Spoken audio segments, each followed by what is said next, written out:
Kapal tidak sengaja menabrak kontainer, air terus mengalir ke geladak. Tempat ini juga berjarak 1.700 mil laut dari pulau terdekat. Di kereta hanya ada Santiago saja.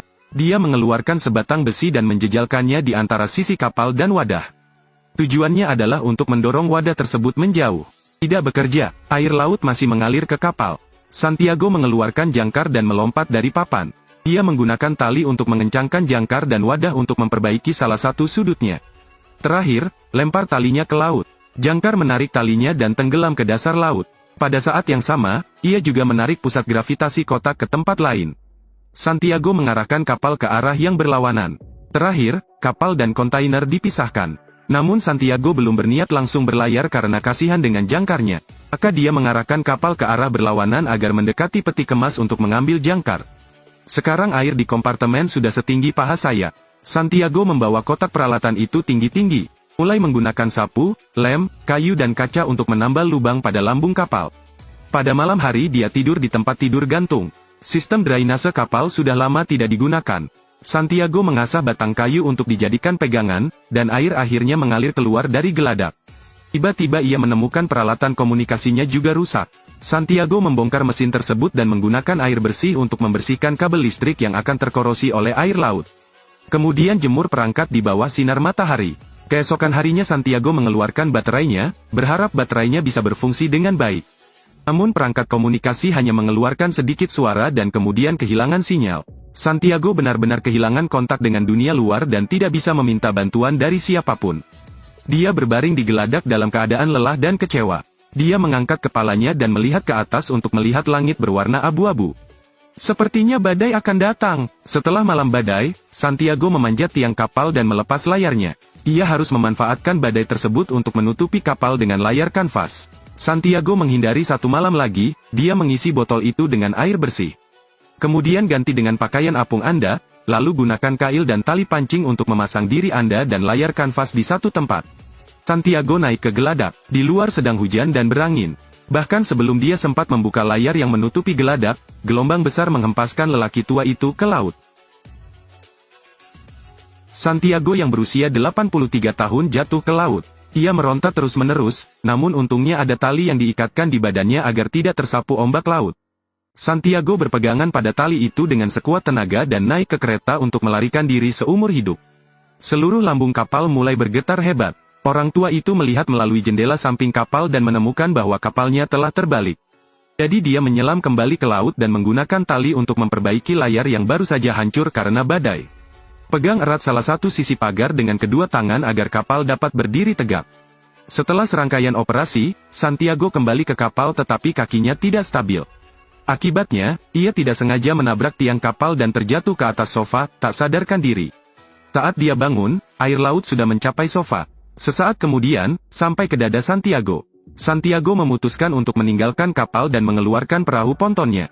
Ia sengaja mengikatkan salah satu ujung tali tipis ke perahu ponton. Ujung lainnya diikatkan pada pagar kapal. Santiago melemparkan perahu pontonnya ke tengah laut lalu menggunakan tenaganya untuk menarik talinya. Perahu ponton tiup otomatis terbuka.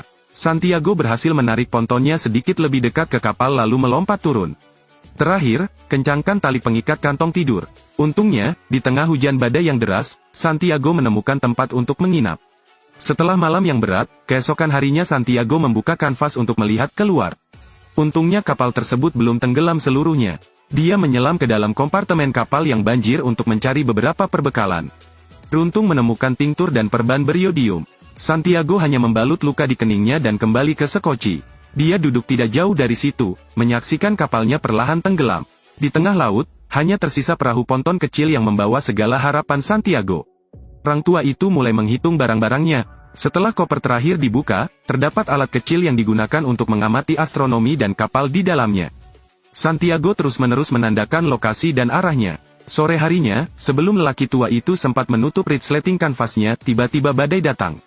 Perahu kecil itu terbalik diterjang ombak. Semakin banyak air yang masuk, perahu kecil itu hampir tenggelam.